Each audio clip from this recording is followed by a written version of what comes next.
6 মে ভারত আবারও প্রমাণ করল ওদের ক্ষেপণাস্ত্রের চাইতে সবচেয়ে বড় ক্ষতি করে ওদের দেশকে কুরাজনীতি। যেখানে সারা বিশ্ব শান্তি খুঁজে বেড়াচ্ছে সেখানে ভারত তার বিপরীত।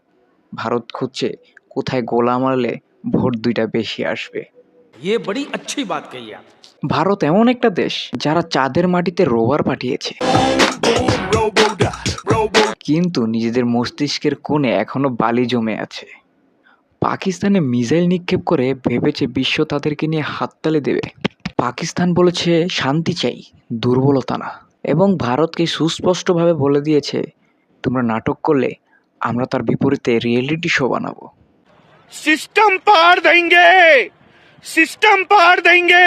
যেখানে ভারতের বুলেট থামে মিডিয়ার ক্যামেরায়, পাকিস্তানের জবাব থামে শত্রুর ঘাঁটিতে। যে দেশে মানুষের খাবারের দাম আকাশ ছোঁয়, সেই দেশে কোটি টাকা দিয়ে মিসাইল ছোড়া মানে ভাই আমার বাড়ি পুড়তাছে কিন্তু সেলফিটা ভালো আসছে। চীন, তুরস্ক, এমনকি ইরানও পাকিস্তানের পাশে এসে দাঁড়িয়েছে। ভারতের ওপর রীতিমতো প্রশ্নবাণ চালাচ্ছে বিশ্বের মিডিয়াগুলো। ভারত বলছে এটা ছিল একটা অ্যাক্সিডেন্ট।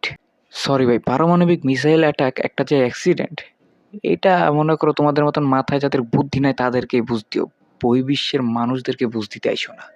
বিশ্ব বলছে India need therapy, not trigger button. আর পাকিস্তান বলছে আগুন হাতে নিলে আগুন কিন্তু পোড়াবে।